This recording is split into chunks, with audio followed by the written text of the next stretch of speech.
My name is Douglas Cook, and I thought the day I retired after 40 years of hard work would be one of the proudest moments of my life. Instead, my son looked me in the eye and said, "We don't need another mouth to feed before finding me a job as a janitor." I smiled, pretending to agree, but inside my heart froze. What he didn't know was that beneath my silence, I carried a secret powerful enough to shatter the life he thought he controlled. By the time he discovered who I really was, everything he relied on would collapse around him. Before we begin this story, let me ask you, where are you watching from and how old are you? Please subscribe to Family Betrayal Unmasked to hear more powerful stories like this. I still remember the sound of the fork slipping from my son's hand that evening. After 40 years of service, I had finally retired, and I thought the announcement would bring smiles, maybe even a small toast. Instead, the room froze. My son Christopher's face turned red, and his wife Lily set her glass down with a sharp clink. I expected pride, perhaps gratitude, but what I received was a silence so cold it sliced through me like winter wind. Dad Christopher finally said, his tone stiff and managerial, "You can't just quit like that. Do you have any idea what this means for us?" The word "us" hung in the air like a noose. He wasn't thinking about me. He was thinking about his own paycheck. Lily leaned forward, her voice sharper than any knife in the drawer. "So what now, Douglas? You just sit here while we feed you. You think that's fair?" The words didn't land like questions. They were accusations delivered across the same kitchen table where I'd once taught my boy his multiplication tables, where I'd patched up his scraped knees, where I'd sacrificed countless dinners so he could have the bigger portion. I had dreamed that retirement would be a time of rest, maybe fishing trips with Christopher, or weekends with future grandchildren. Instead, my son stared at me as if I were a problem to be solved, not a father to be honored. I forced a smile, though my chest felt hollow. "I've worked 40 years, son. I thought we could celebrate together." My voice wavered slightly, but I held his gaze. Christopher shook his head, and I saw the boy I raised replaced by a stranger. "No, Dad. We don't need another mouth to feed in this house." Those words struck harder than any blow I'd ever taken. My pulse pounded in my ears.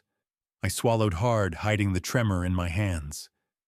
40 years of labor, every penny I saved for his education, the endless overtime shifts I took, so he could walk across that stage in a cap and gown reduced to the phrase, "another mouth to feed." In that moment, something shifted inside me.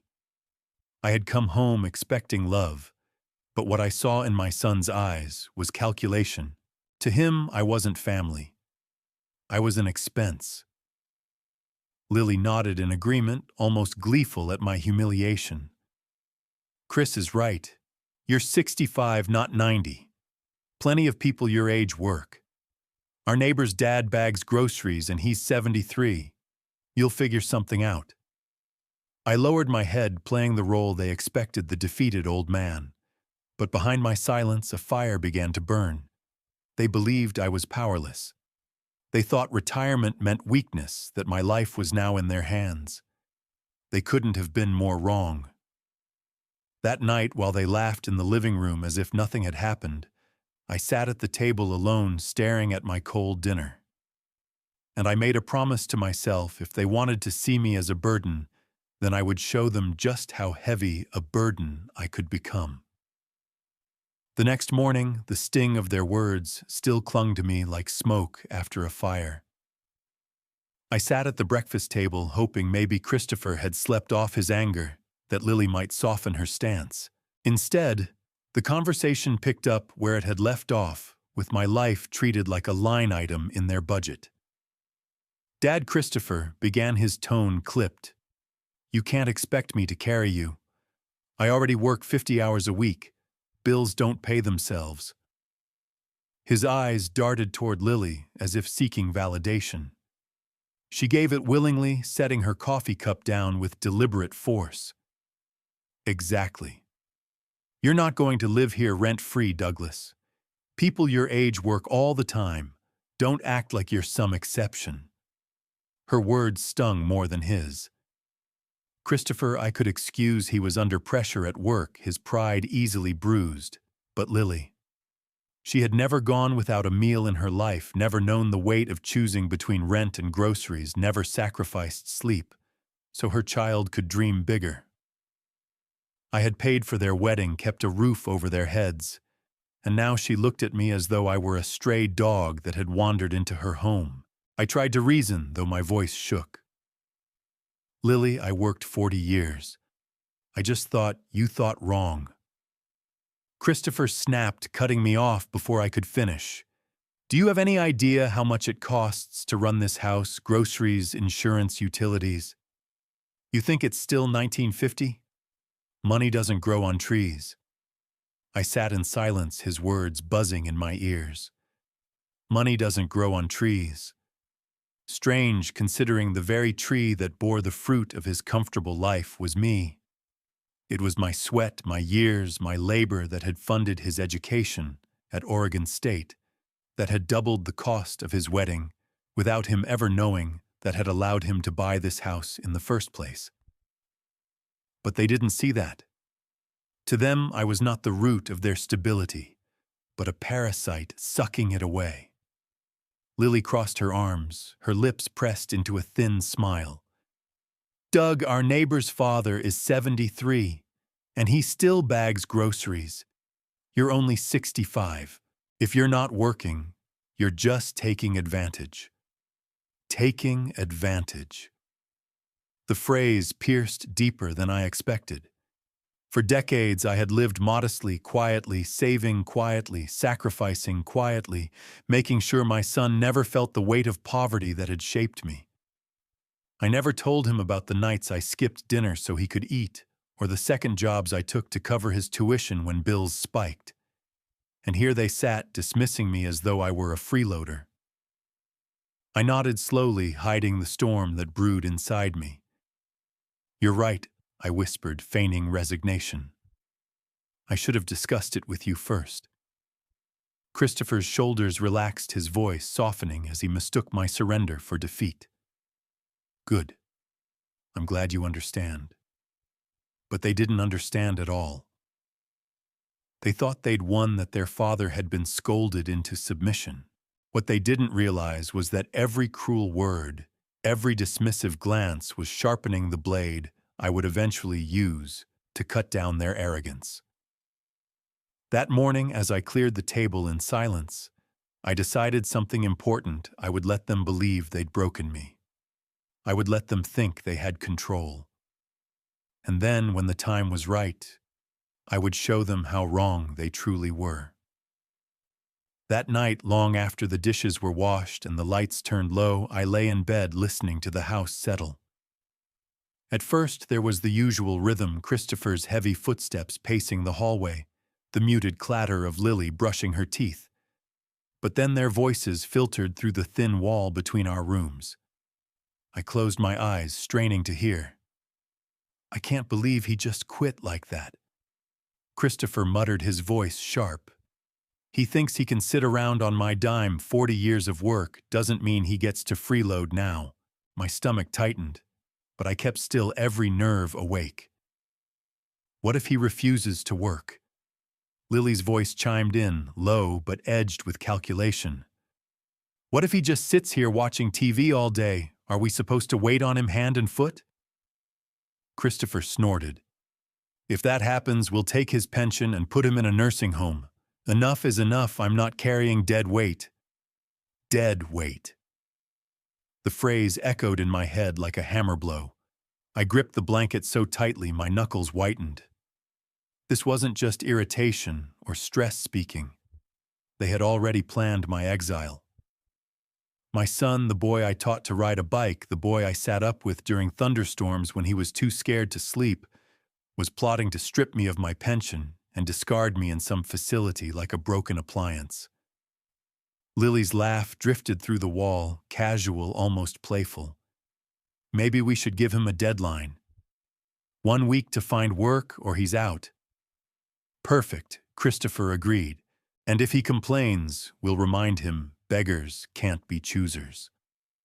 Their laughter blended together a duet of cruelty that I will never forget. I stared at the ceiling, watching headlights from passing cars sweep across the cracked paint. Every memory of sacrifice the second shifts. The sleepless nights, the weekends I skipped rest to cover tuition bills flooded my mind. And this was my reward, being plotted against by the very people I had carried for decades. I wanted to storm into their room, shout, remind them of every dollar I had poured into their future. But instead, I remained still. Because beneath the pain and disbelief, something else had begun to take root: anger. Cold, steady, calculating anger. They believed I was helpless. They mistook my silence for weakness. They thought they held the cards, but they had no idea of the hand I still kept close to my chest. They didn't know the full story of my finances.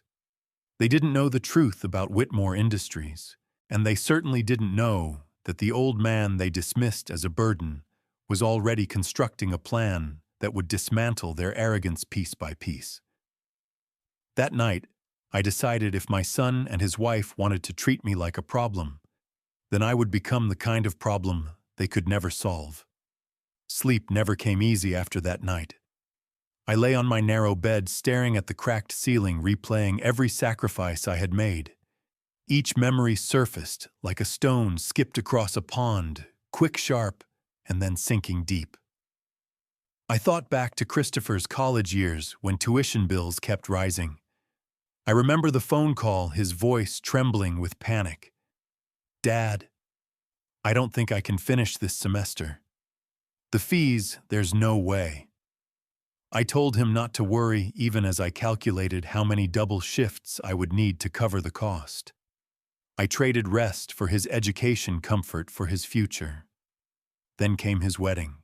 Lily wanted more than their modest budget allowed, and Christopher was too proud to admit it.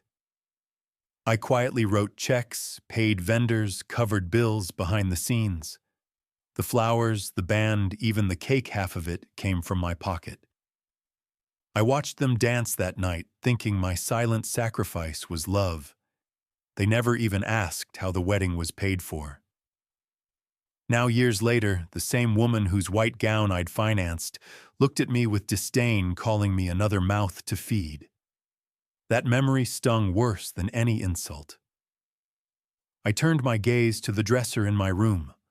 Old photographs lined the top, Christopher in a Little League uniform holding the glove I'd saved 2 months to buy. Christmas mornings when the tree looked magical, only because I'd skipped meals to afford the gifts. Family vacations that had been modest, but filled with laughter. In every picture, I had worn the same smile, a tired but content father, proud to give his son more than he ever had. But as I stared at those frames, I began to wonder if the happiness had been real. Had it all been an illusion? Did Christopher ever truly see me? Or was I just a stepping stone he walked over to build his life? The bitterness deepened when I looked around the room I now occupied. The house itself, the roof over their heads, was mine. I had bought it decades ago when property prices were still within reach, working side jobs to make the down payment. And now, in the very home I had built, they dared to call me a burden. That thought lit a fire inside me. They saw my modest lifestyle and assumed poverty. They mistook humility for desperation. They didn't know that while I had eaten canned soup, I'd been quietly investing. They didn't know about Leonard Whitmore or the small startup that had grown into an empire. I sat upright, heart pounding. I was not the powerless old man they believed. I was a man who had survived decades of sacrifice, who had built a fortune quietly, who had partnered in building something they now depended on without ever realizing it. And as their cruel laughter from the night before replayed in my head, I knew one thing for certain: their betrayal would not go unanswered.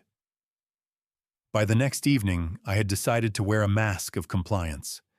If Christopher and Lily wanted to see a humbled old man, I would give them exactly that. I joined them at dinner, my fork scraping softly against the plate, while their voices carried the false authority of conquerors. "I've been thinking about what you said." I began carefully, my tone measured, even submissive. Christopher looked up from his food, suspicion flashing across his eyes. "And you're right," I said, keeping my expression plain. "A man my age should contribute to the household. I'll look for work." For a brief moment, silence fell. Then Lily smirked, satisfied as if she had tamed a wild animal. "See? That wasn't so hard, was it? Facing reality is always better than pretending." Christopher leaned back in his chair, confidence blooming. "I might have a solution, Dad. There's a janitor opening at my company, Whitmore Industries. It's minimum wage, but you'll be grateful to have it. Beggars can't be choosers, right?" I bit the inside of my cheek, preventing the smile that threatened to give me away. Beggars can't be choosers, the same phrase they had mocked me with behind closed doors. I nodded slowly, feigning humility. "That sounds perfect. I'll take it." The way their shoulders relaxed, the way they exchanged smug glances, it told me everything I needed to know. They truly believed they had broken me. What they didn't realize was that in that moment, the trap had been set. Later that night, as they retreated to their bedroom, I remained at the kitchen table, staring at the reflection of the overhead light in my empty glass. In their eyes, I had surrendered. But in truth, I had merely shifted the battlefield. They wanted me in their world, scrubbing floors, swallowing shame fine. I would step into their world, but on my terms. Because Whitmore Industries wasn't just any company. It was the empire I had helped build. 25 years earlier, I had invested $500,000 when Leonard Whitmore's dream was nothing more than a blueprint in a garage. That seed had grown into a corporation employing thousands, producing profits that had quietly sustained me for decades.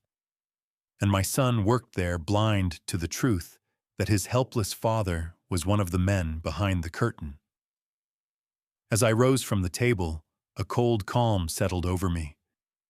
They thought they had forced me into submission, but in reality, they had handed me the perfect stage to reveal who I really was. The irony was almost poetic. Christopher would escort me into the very company I co-owned, introducing me as a janitor.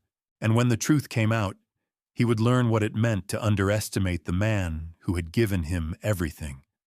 That night before I went to bed, I looked once more at the old photographs on my dresser. The smiling boy with a baseball glove, the graduate in his cap and gown, the groom on his wedding day. All of them seemed like strangers now. If he wanted to treat me like a burden, then I would show him how heavy a father's truth could be. The plan was in motion, and nothing would stop me. Monday morning dawned crisp and clear, the kind of morning when a man should feel hopeful about the week ahead. Instead, I buttoned my shirt with deliberate slowness, each motion a reminder of the act I was about to play. When I walked into the kitchen, Christopher and Lily were already at the table.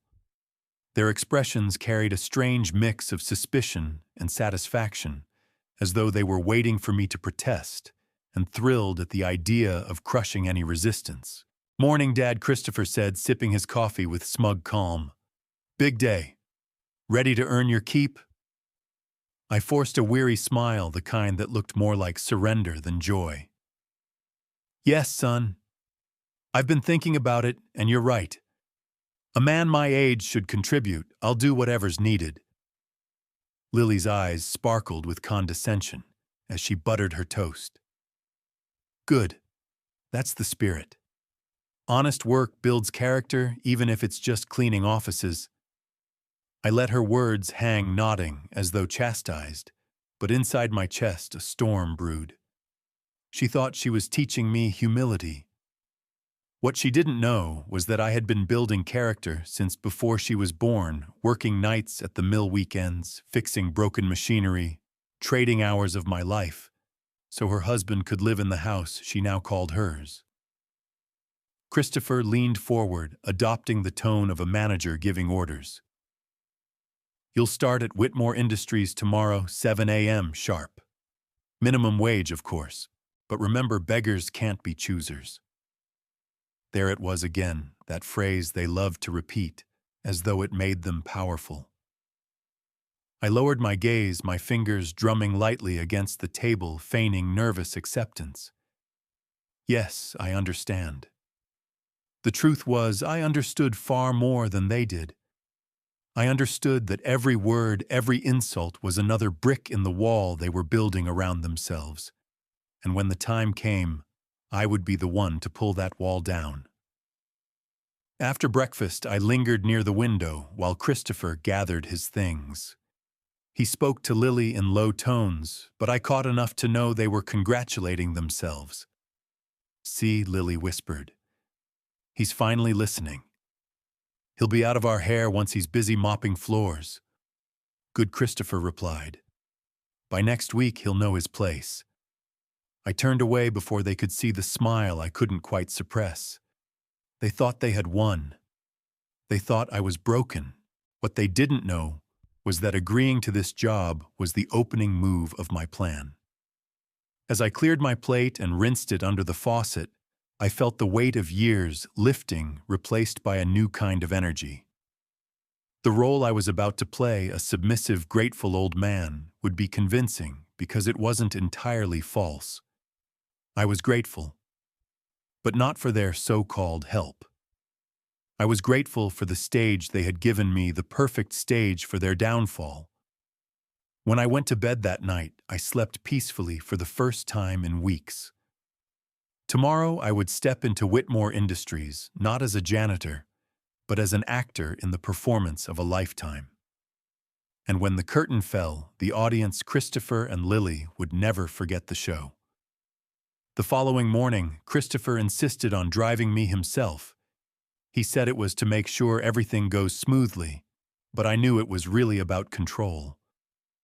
To him, I wasn't his father anymore. I was an employee who needed monitoring.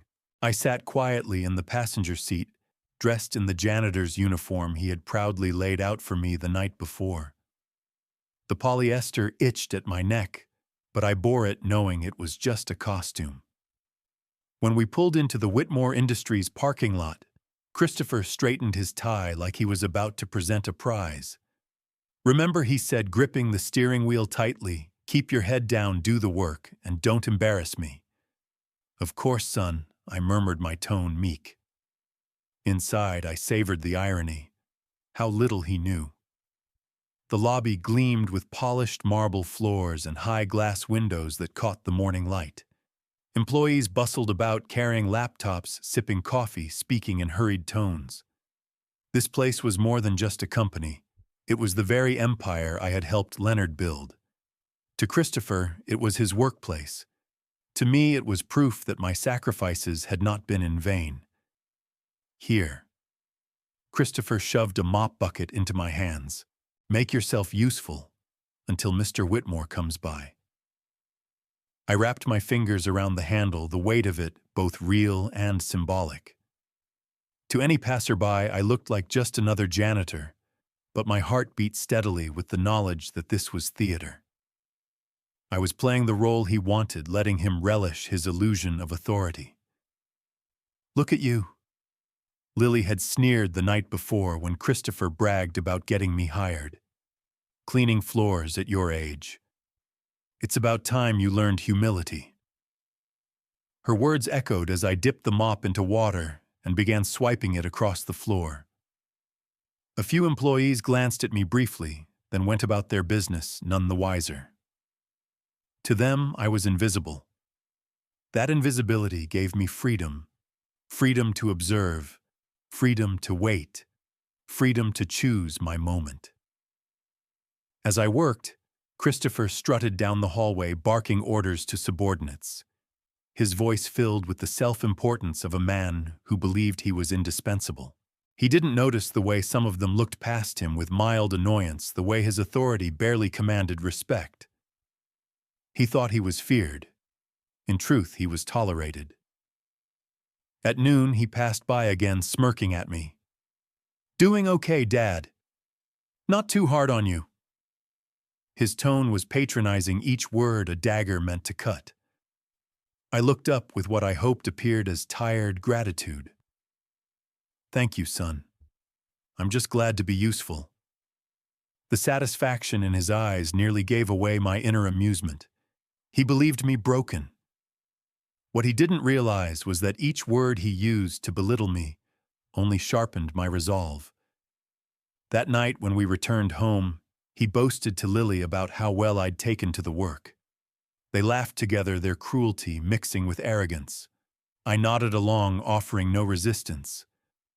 But as I went to my room and closed the door, the smile I had hidden all day finally surfaced.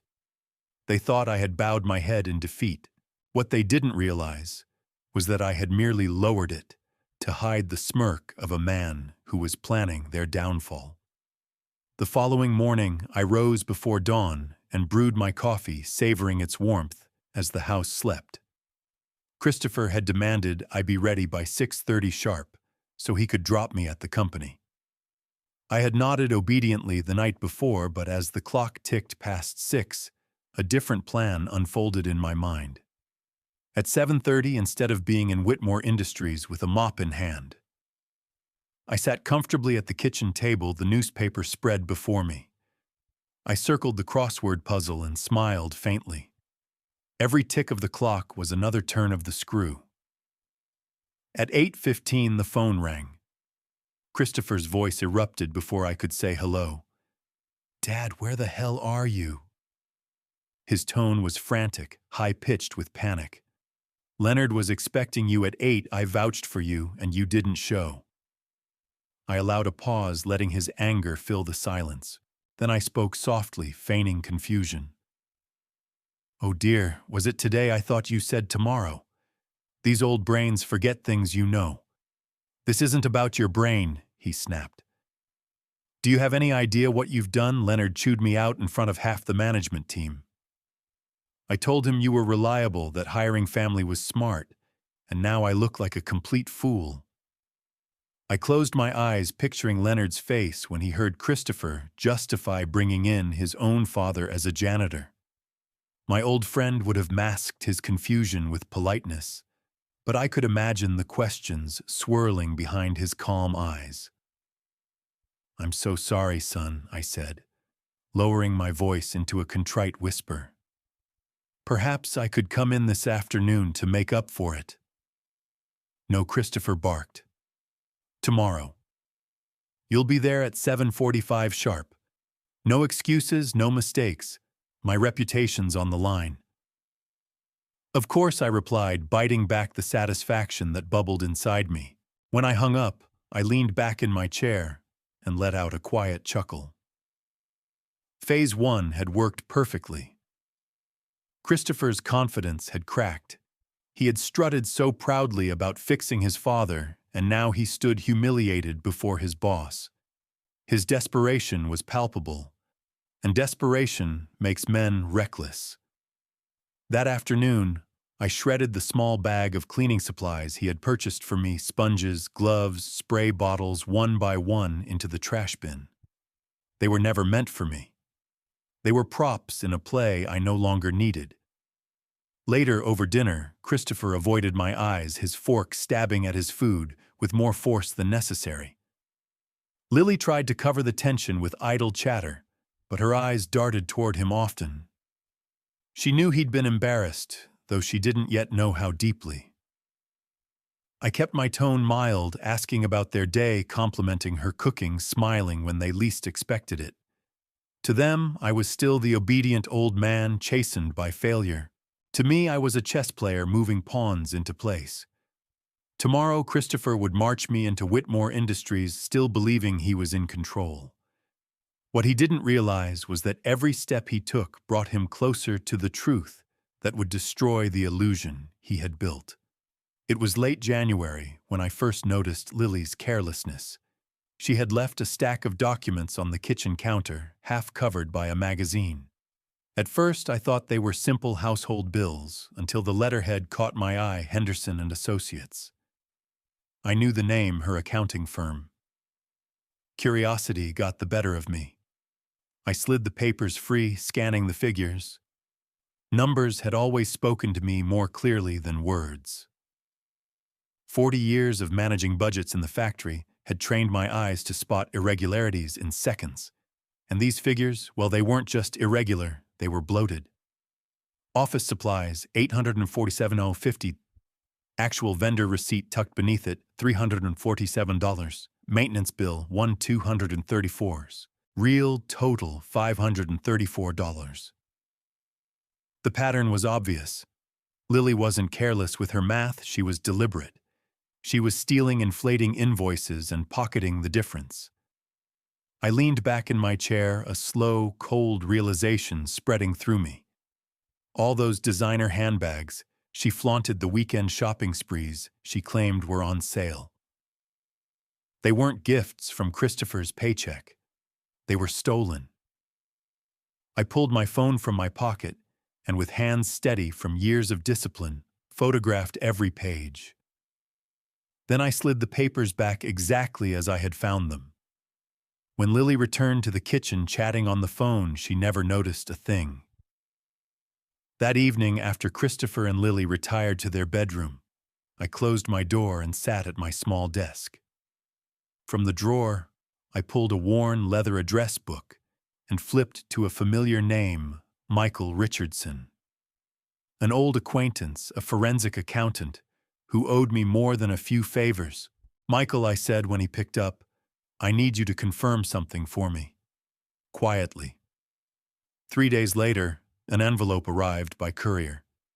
Inside were the authentic records from Henderson and Associates obtained through Michael's professional network. The comparison was damning. Lily had been embezzling systematically for months, siphoning nearly $18,000 into her own accounts. Not enough to trigger automatic alarms, but enough to fund her vanity. That night, I sat with 2 neat stacks of paper on my desk. On the left, the falsified reports Lily had left lying around. On the right, the real numbers Michael had procured. Together, they painted a picture of theft so detailed even the most lenient auditor couldn't ignore it. I drafted an anonymous email attaching side-by-side evidence. "Dear Mr. Henderson, I am writing to alert you to serious financial irregularities within your accounting department. Your employee, Mrs. Lily Cook, has been falsifying expense reports, inflating legitimate costs, and creating fictional invoices. The pattern spans several months and represents substantial theft from your company. Please see attached documentation for reference. A concerned party." I stared at the screen, my finger hovering over the send button. For a brief moment, I hesitated. Exposing Lily would shatter their lives. Christopher's pride, already cracking, would collapse entirely.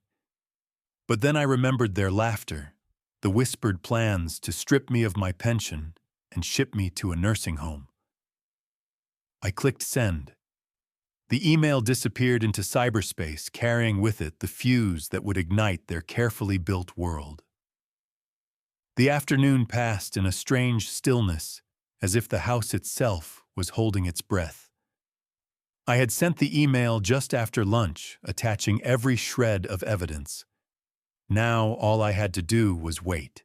I settled into my chair by the window, sipping tea, pretending to read the paper, while my mind ticked like a clock. At 6:43 p.m., the front door slammed. I looked up, already bracing myself. Lily appeared in the doorway, her face blotchy, her eyes swollen from tears. The woman who usually walked with her nose in the air now stumbled, clutching her purse like a life preserver. "Lily," I said, rising halfway from my chair with carefully measured concern. "What's happened?" Her voice cracked. "I'm facing termination. Someone sent Mr. Henderson documents, financial records. They think I've been stealing." I feigned shock, widening my eyes. That's impossible. Who would do such a thing? She collapsed into the armchair across from me, sobbing. I don't know. But it's all there, expense reports, receipts, even photographs. They're bringing in external auditors. They said the evidence was too detailed to ignore. I folded my hands in my lap, nodding solemnly as though absorbing a tragedy. Inside, a cold satisfaction flickered. The trap had sprung faster than I expected. Henderson wasted no time protecting his firm. But surely it's some misunderstanding, I murmured, my voice soft, almost sympathetic. You're an honest woman. Anyone who knows you would say so. She shook her head violently. That's just it. It's airtight. Whoever did this knew exactly what to look for. They've been watching me for months. Before I could respond, the sound of Christopher's car pulling into the driveway cut through the tension. Lily stiffened. Please let me tell him myself. She begged, her eyes red with fear. Moments later, Christopher strode in, loosening his tie, clearly weary from the day. But when he saw Lily's tear-streaked face, he dropped his briefcase and rushed to her side. What did you do to her? He barked at me, his voice sharp, defensive. I held up my hands. Nothing, son. She came home like this. Lily spoke quickly, desperate to head off his anger. Chris, it's not your father. It's work. Someone sent Henderson proof I've been embezzling. They've suspended me. Christopher froze, his jaw slack. Embezzling? That's ridiculous. You're the most honest person I know. That's what I thought too, she whispered. But the documents, they're irrefutable. He turned on me again, his face a storm of confusion and rage. First you embarrass me at work, now this. My marriage, my career, everything is falling apart. His voice cracked louder than I had heard in years. I remained calm, meeting his glare evenly. Don't worry, son. Tomorrow everything will be different. Something in my tone stopped him cold. He searched my face as if trying to decode the meaning. For once he found nothing he recognized. That night the house was quiet, but not with peace. Christopher tossed and turned in anger. Lily cried softly behind closed doors, and I slept better than I had in years. The fuse had been lit, and the explosion was only beginning. Morning arrived heavy with tension. The usual clatter of breakfast was replaced by silence so thick you could cut it with a knife. Lily sat at the table, her makeup hastily applied, doing little to disguise the dark circles beneath her eyes. Christopher paced the kitchen like a caged animal, running his hands through his hair, muttering curses under his breath. I entered quietly, pouring myself a cup of coffee as though nothing had changed. Morning, I said evenly, settling into my chair. The steam rose from the mug, curling between us like smoke before a fire.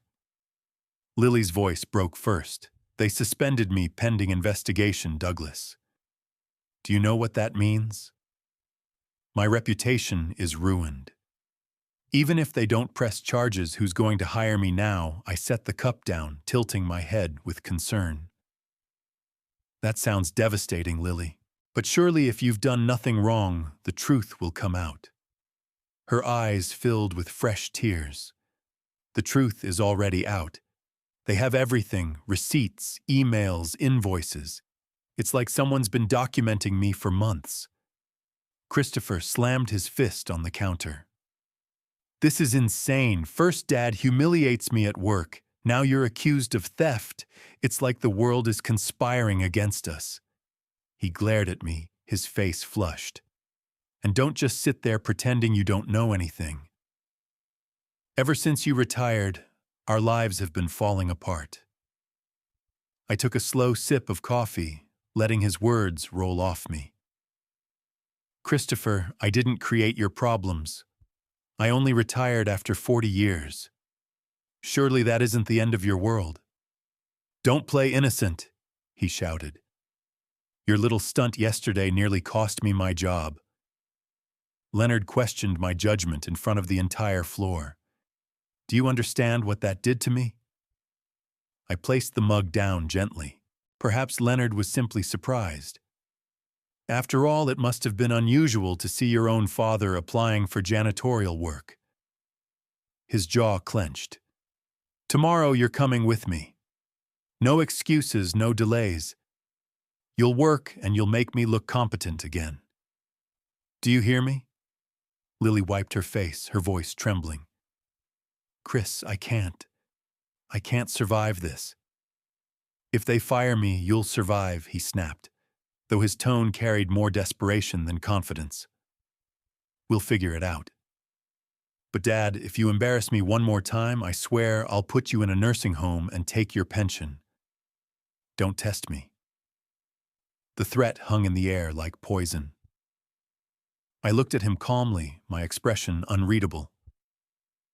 "Tomorrow will indeed be different," I said quietly. For a moment his eyes flickered with unease. He didn't understand why my voice carried such certainty, why there was no fear in my tone. He thought he still held power, but what he didn't know was that the walls he leaned on were already crumbling. Lily's career was collapsing. His own job hung by a thread. And tomorrow, when I walked into Whitmore Industries by his side, he would discover that the foundation of his entire world rested on a truth he had never bothered to ask. The night before my so-called second day of work was unlike any other. I could hear Christopher pacing the hallway long after midnight, his heavy steps dragging across the wooden floor. Lily wept behind their closed door, muffling her sobs into a pillow. Their marriage, once smugly paraded as perfect, was unraveling thread by thread, and I was the quiet seam ripper. I lay in my small room, staring at the glow of the alarm clock. 2:13 a.m. My body was tired, but my mind hummed with energy. Tomorrow would not just be another day, it would be the day everything shifted. When dawn finally arrived, I dressed carefully in the janitor's uniform again, each button fastening like a piece of armor. I looked in the mirror, studying the reflection of a man they thought broken. All I saw was steel. Christopher was already in the kitchen, hunched over his coffee, his face pale from lack of sleep. He didn't greet me. Instead, he shoved a piece of toast across the table. "Eat. We leave in 10. His tone was sharp, clipped, the voice of a man barely holding it together. I nibbled at the toast, more for show than hunger. Lily stumbled in, moments later, her eyes red, her blouse wrinkled. She sat silently clutching her mug with trembling hands. The image of her, once so polished, now unraveling, would have saddened me years ago. But now it only confirmed what I already knew. The cracks in their foundation were permanent. The drive to Whitmore Industries was suffocating. Christopher gripped the steering wheel so tightly his knuckles turned white. Traffic moved steadily, but inside the car, the silence was oppressive. Finally, he spoke, his voice brittle. "Today there will be no mistakes, no confusion. You show up, you work, and you stay quiet. Do you understand me?" I turned my head slightly, studying his profile. The same jawline I once saw on a young boy, now hardened by arrogance and fear. "I understand, son," I said softly. "But remember, today will be different." He shot me a quick glare, unsettled by my calm tone. "What's that supposed to mean?" "Just that I've seen things more clearly," I replied, letting the words hang in the air. I didn't elaborate, and his fingers tightened even more on the wheel. When the gleaming glass building of Whitmore Industries came into view, I felt a familiar stir in my chest. This wasn't just Christopher's workplace. It was a monument to decisions I had made decades ago. To him, it was a job. To me, it was legacy. Christopher parked close to the main entrance, his posture stiff, his movements hurried. Remember, he hissed as he killed the engine. You follow my lead. You stay quiet. I do the talking. I nodded, stepping out into the crisp morning air. The janitor's uniform hung loose on my frame, but beneath the fabric, a truth far larger waited to be revealed. Christopher thought today would redeem him. He didn't know it was the day he would be stripped bare in front of the very company he thought he commanded. The lobby doors of Whitmore Industries slid open with a hushed whoosh, the polished marble gleaming beneath the morning light. I stepped in behind Christopher, carrying the mop bucket he had thrust into my hands, playing my role to perfection. Employees hurried past, their voices blending into a chorus of deadlines, phone calls, and coffee orders. To them, I was invisible, an old man in a janitor's uniform trailing behind a mid-level manager. That invisibility was my shield. "Stay close," Christopher muttered, his voice taut with authority. "I'll introduce you to Leonard myself. Just remember, be respectful, be grateful, and don't say a word unless spoken to." I nodded, lowering my gaze as though ashamed. Inside, my pulse beat steady, not with fear, but anticipation. Every step I took across those marble floors brought me closer to the truth I had hidden for decades.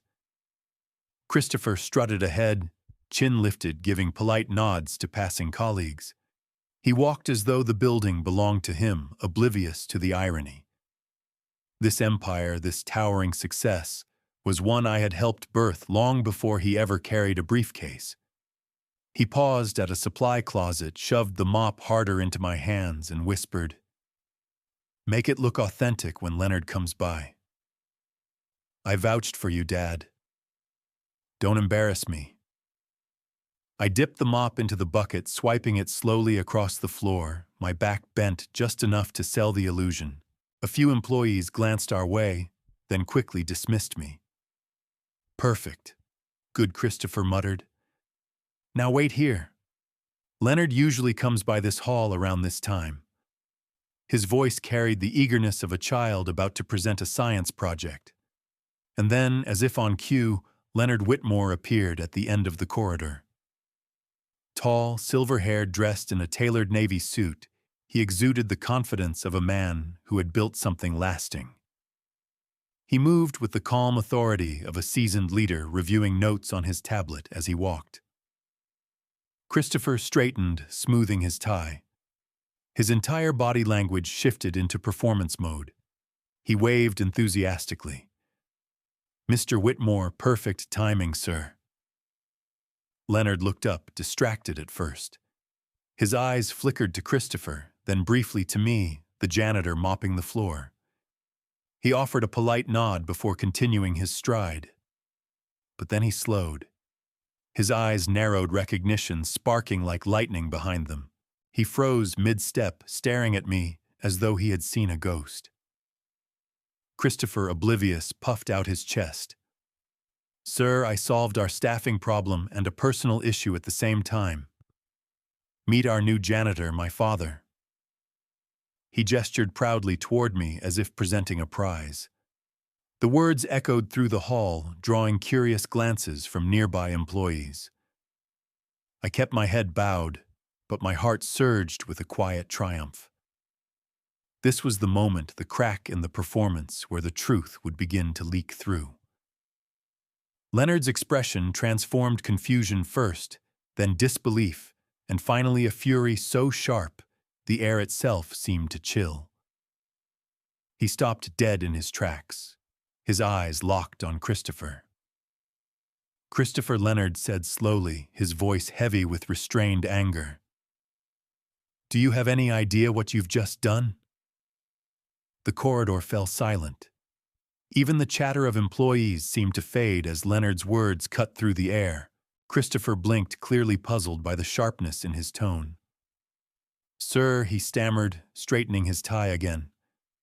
"This is my father. He's agreed to take the janitor position. It solves the vacancy, and honestly, it keeps him busy at home too." Leonard's face darkened, his eyes shifting from me to Christopher. "You brought him here with a mop in his hands." His voice, low and steady, carried the weight of 25 years of history. Christopher frowned, glancing at me, then back at Leonard. I don't understand. He retired. He needed work. I thought Leonard snapped, his voice rising now, drawing the attention of everyone in earshot. Do you have the faintest idea who your father is? The entire corridor seemed to freeze. Christopher's confidence faltered, his mouth opening and closing like a man gasping for air. He's just my dad. He worked factory jobs his whole life. He needs something to do. Leonard's laugh was sharp, humorless. Just your dad. Son, your father is one of the largest shareholders in this company. Without his investment, Whitmore Industries would never have existed. Without him, you wouldn't even have a job to lose. The words struck Christopher like a physical blow. Color drained from his face, his posture collapsing under the weight of revelation. That's impossible, he whispered. Leonard turned to me then, his fury softening into something close to sorrow. Douglas, my friend, what on earth is going on here? I straightened, slowly setting the mop aside. My back, no longer bent, carried itself with the authority of a man who had built legacies. I met Leonard's gaze with quiet steadiness. It seems my son needed a lesson in humility. He saw weakness where there was only patience. A murmur spread among the employees nearby, whispers rising like wind in a storm. Christopher staggered back a step, his voice cracking. No, this isn't true. You told me you struggled. You let me believe. I let you believe what you wanted to see. I interrupted calmly. I wanted to know what kind of man you would become without money clouding your judgment. And now I have my answer. Leonard's face hardened again as he looked at Christopher. You humiliated your own father in his own company. You mocked a man who owns 37% of Whitmore Industries. Effective immediately, you're fired. Security will escort you out. Christopher's briefcase slipped from his trembling hand, crashing against the marble floor. The sound echoed like a final verdict. Gasps rippled through the hall. He stood frozen, too stunned to even protest. I placed a steady hand on Leonard's arm. Perhaps we should continue this in your office. Of course, Leonard replied, his voice gentler now. He gestured toward the executive wing. As we walked together, employees stepped aside, their eyes wide with a mix of respect and awe. Behind us, Christopher slumped against the wall, the illusion of superiority shattered beyond repair. The curtain had fallen, and the real play was only beginning. Leonard's office was just as I remembered it. Rich mahogany furniture shelves lined with awards and wide windows framing the Portland skyline. A place built on years of trust and partnership. I stepped inside with Leonard at my side while Christopher trailed behind, like a man headed to his own sentencing. Sit, Leonard ordered curtly, pointing to the leather chair across from his desk. Christopher obeyed without protest, his shoulders slumped, his eyes glued to the floor. I took my familiar seat across from Leonard, a chair where I'd once spent countless hours discussing strategies, risks, and dreams.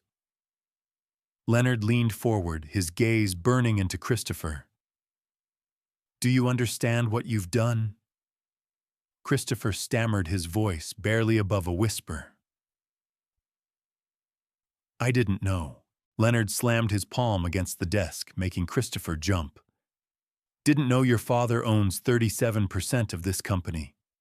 He is my partner, my friend, and the reason you've had every opportunity you enjoy. And you paraded him in here with a mop like some charity case. Christopher's face crumpled. He looked at me, eyes wide with disbelief. Dad, why didn't you tell me? Why let me believe you were poor? I drew a deep breath, letting the silence weigh heavy before I answered. because I wanted to see who you were without the influence of wealth. I wanted to know if you respected me for the man I was, or only for what I owned. I shook my head slowly. Now I know. The room was thick with tension. Outside life at Whitmore Industries went on phones, rang meetings, convened, deals were struck. But inside Leonard's office, time seemed to hold still. Leonard stood, his voice sharp as steel. "Christopher Cook, you are hereby terminated from Whitmore Industries. Effective immediately. Security will clear out your office and escort you off the premises." Christopher gasped, as if the words had sucked the air from his lungs. "Terminated. You can't." "Oh, I can." Leonard interrupted coldly. "And I will. You insulted this company by insulting the very man who helped build it. Consider yourself fortunate I don't press charges for misrepresentation." Christopher's jaw worked soundlessly, but no words came. He looked at me again, desperate, searching for mercy. "Dad, please." I held his gaze, my voice quiet but unyielding. "No one told you to respect me, son. That should have come naturally. Instead, you mocked me, threatened to take my pension, even spoke of putting me in a nursing home. All while living in the house I bought with the education I paid for the wedding I funded. You showed me who you really are." Leonard placed a hand on my shoulder, his expression softening as he turned to me. "Douglas, this company is as much yours as it is mine. You will always be welcome here." I rose from my seat, feeling taller than I had in years. Looking down at my son one final time, I said, "You wanted to see me with a mop. Instead, you've seen me for who I truly am. The man who built the life you squandered." Christopher buried his face in his hands. His world had collapsed, and there was nothing left for him to cling to. As Leonard and I walked out of the office together, I felt a sense of justice settle over me. The reckoning had come, and my dignity was restored. Leaving Leonard's office, I carried myself straighter than I had in years. For once, I wasn't the quiet father in the corner of the room. I was Douglas Cook, the man who had built something that still stood tall. Christopher followed us down the hall, his pace slower, his body bent under the weight of shame. When we returned home that evening, the silence in the car was thicker than fog. Lily sat on the porch, waiting, her face pale, her eyes swollen from another round of tears. She stood when she saw Christopher rushing toward him with trembling hands. "Chris, what happened? Tell me it isn't true." Christopher's mouth opened, but no sound came. He looked at me helplessly, his confidence shattered. For the first time in his life, he seemed like a boy again, uncertain, weak, desperate for someone to guide him. "It's true," I said, stepping past them into the house. My voice was calm, almost too calm. "Your husband no longer works at Whitmore Industries. Leonard made the decision himself." Lily gasped, covering her mouth with both hands. "But how? Why?" Christopher finally found his voice, though it broke like fragile glass. "Because Dad isn't who we thought. He's not some washed-up retiree. He faltered, unable to say the words. I turned to face them both, standing in the center of the living room that once felt like theirs. "I am one of the founding partners of Whitmore Industries. I invested when it was nothing more than a dream in a garage. I've been a shareholder, a builder, and a silent benefactor, while you treated me as though I were worthless." Lily sank onto the couch, her knees buckling.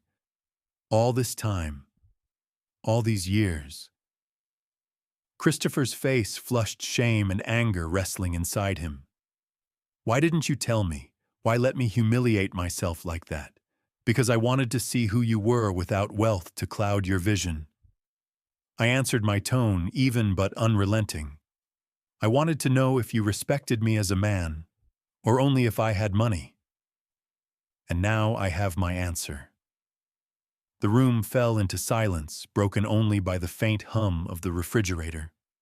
I watched as Christopher dropped into a chair, burying his face in his hands, while Lily stared blankly at the floor.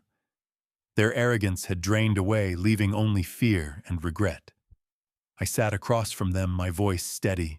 Respect for a father should never depend on the size of his bank account. Yet you mocked me, called me dead weight, plotted to take my pension, and discard me in a nursing home. Now the truth has revealed who each of us truly is. Neither of them spoke. They didn't need to. The silence said everything.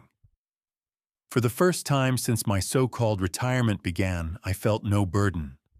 The power had shifted, and it wasn't about money. It was about dignity, and they could never take that from me again. The following morning, the house felt different.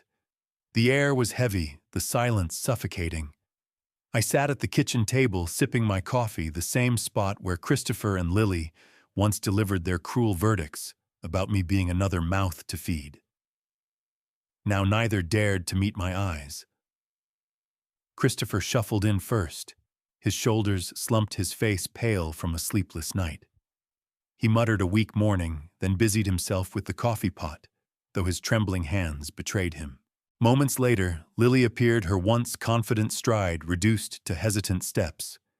She wore no makeup, her hair undone, her pride stripped bare. I set my cup down deliberately. I think it's time we stop pretending. You deserve to know the whole truth. Christopher froze his back to me. Lily sat slowly at the table, her eyes red and searching. For years, I began my voice, even you believed I was just a factory man scraping by. And I allowed it. I lived modestly, quietly, because I wanted to see what kind of character my son would grow into without the shadow of wealth.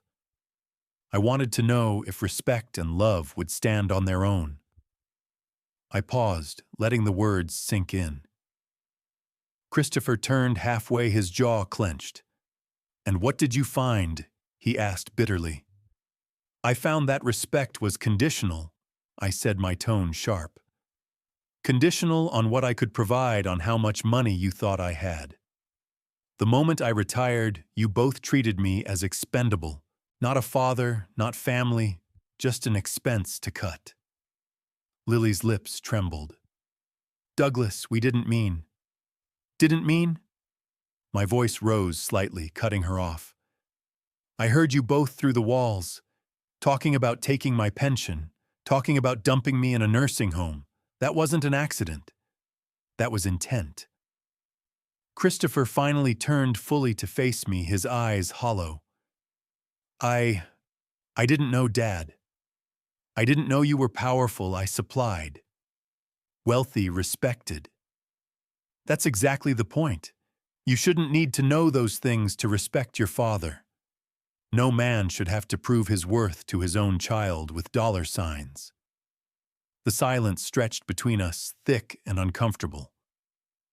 For the first time, I saw recognition dawning in Christopher's eyes, not just shame, but the painful realization of who he had become. "I wanted to test you." I continued more quietly. "Not to humiliate you, but to see if love and respect could exist without wealth." Sadly, the answer was clear. You failed that test, Christopher. Both of you did. Lily dropped her gaze, tears slipping down her cheeks. Christopher stood motionless, his fists clenched at his sides. I leaned back, my voice firm but calm. Money can be lost. Careers can crumble. But character that defines who you truly are. And when you showed me yours, I saw arrogance, entitlement, and betrayal. Neither of them argued. For once, they had nothing left to say. The truth was laid bare, and it was heavier than any judgment I could have spoken. The silence lingered long after my words faded. Christopher stood there, fists clenched, jaw tight, his pride fighting a war he had already lost. Lily sat with her head bowed, her tears dripping onto the table like beads of confession. I let them sit in it. Sometimes silence says more than anger ever could. Finally, Leonard's voice from the day before echoed in my memory. Your father owns 37% of this company. I leaned forward, my voice steady, deliberate. Christopher, you're unemployed because you disrespected the very man who gave you everything. Lily, you face losing your career because of greed. These consequences aren't punishments from me. They are the natural harvest of the seeds you planted. Christopher's face reddened. So what, Dad? You're just going to sit there and act like you're blameless. You tricked me. You hid everything from me.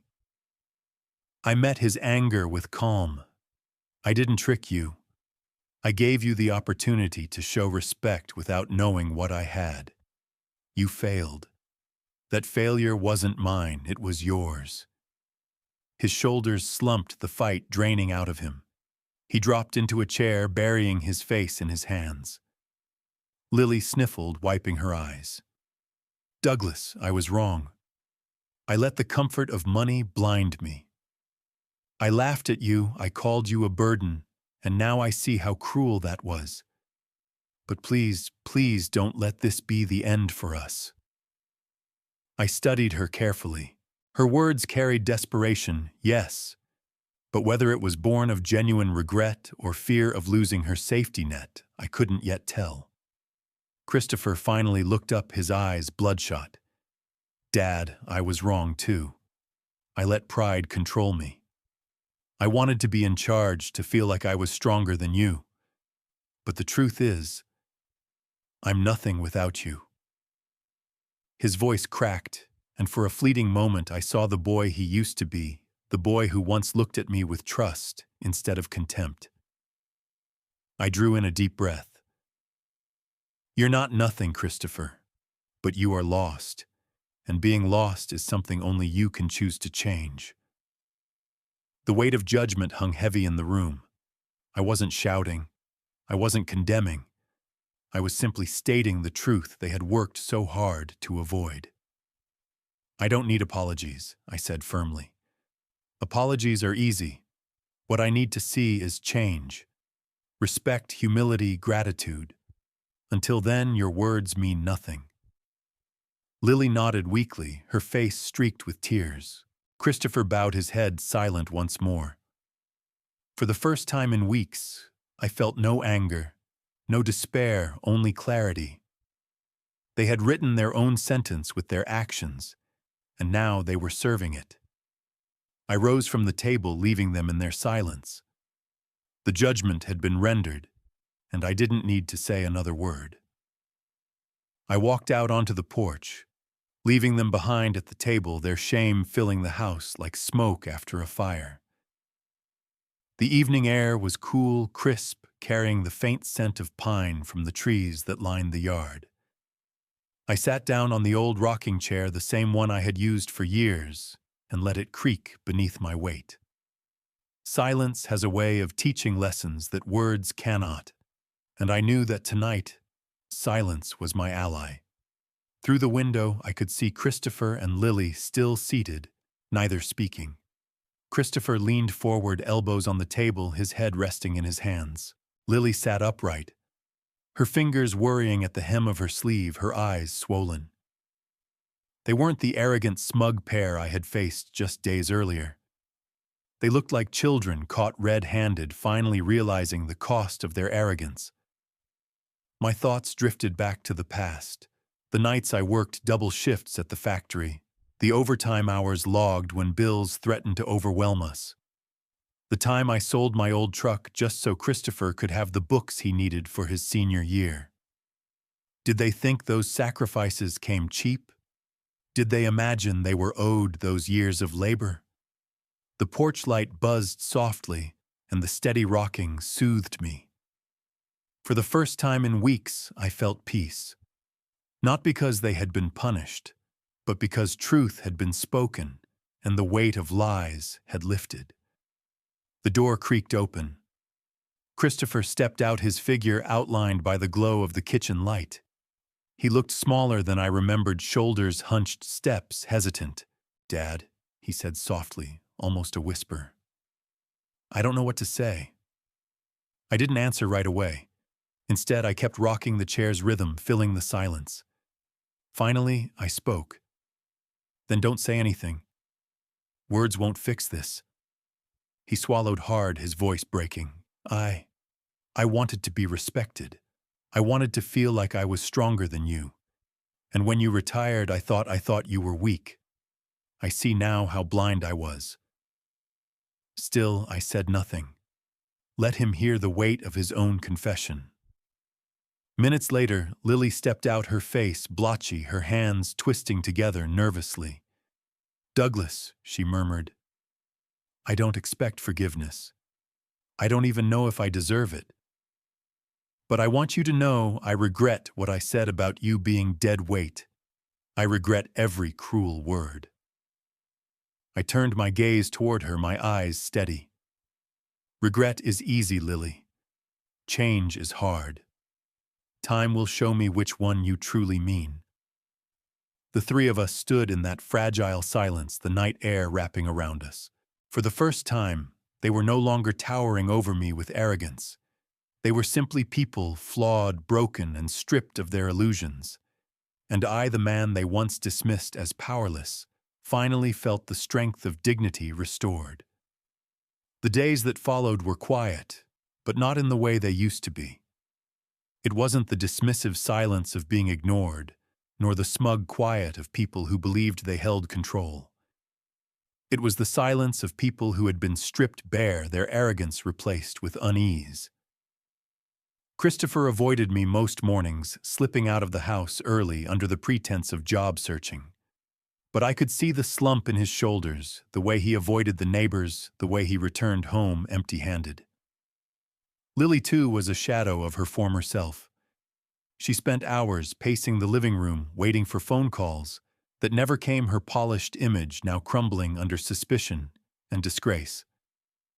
I kept my distance, observing without interference. I didn't need to scold them anymore. Life was already delivering the lessons they had refused to hear from my lips. One evening, as the sun dipped below the horizon, I gathered them both in the living room. They sat opposite me, eyes downcast, like students awaiting a teacher's verdict. I let the silence sit for a moment before speaking. I will be leaving soon, I said quietly. Their heads shot up, surprise flashing across their faces. I've given most of my life to this family. I worked, I sacrificed, and I lived modestly so you could thrive. But now I think it's time I lived on my own terms. Lily's voice cracked. Are you leaving for good? For now, I replied. I have my own home, my own resources. I don't need to stay where I am unwanted. Christopher leaned forward, desperation creeping into his tone. Dad, please, don't go like this. I know I failed you. I know I treated you horribly, but I can change. I'll prove it to you. I studied him carefully. For the first time, I heard sincerity, not pride, not defensiveness, but the raw voice of a man stripped of illusions. Still, sincerity alone wasn't enough. I hope you do change, son, I said firmly. But it's not my responsibility to wait and see. Respect for a father should be instinctive, not conditional. You'll have to prove yourself through actions, not words. Lily's tears fell freely now. Douglas, I've lost my job, my reputation. I don't know if I'll ever recover, but I want you to know I regret everything. I nodded slowly, offering no easy absolution. Regret is only the beginning. What matters is what you do after. The room fell quiet again. This time the silence wasn't heavy with cruelty or shame. It was heavy with the possibility of redemption, though whether they would seize it remained uncertain. I rose from my chair, glancing toward the front door. I gave you my strength for decades. Now I'll take it back. Whatever happens next is up to you. And with that, I stepped outside into the cool night air. The stars hung bright overhead, and for the first time in a long time, I felt truly free. As I look back on those weeks, I realize they were never about money, not really. They were about dignity, respect, and the simple truth that a father should never have to prove his worth with a paycheck. My son and his wife believed they could reduce me to a burden, a number on their balance sheet. But life has a way of exposing the truth, and their arrogance collapsed under the weight of it. I didn't need to shout or seek revenge in loud ways. All I had to do was stand firm, hold on to my dignity, and let their own choices undo them. In the end, it wasn't about humiliating them. It was about reminding them that respect for parents is not optional. It is fundamental. To every mother and father listening, if your children treat you as disposable, remember this: you are not defined by their blindness. Your sacrifices matter. Your worth is not diminished because they fail to see it. And if you are a son or daughter watching this, I hope you take a lesson from my story. Never wait until it's too late to honor the people who gave you everything. Now I want to hear from you. Have you ever faced betrayal or disrespect from your own family? How did you respond, and what did you learn? Share your story in the comments below. If this story resonated with you, please like, subscribe, and share it. Thank you for listening.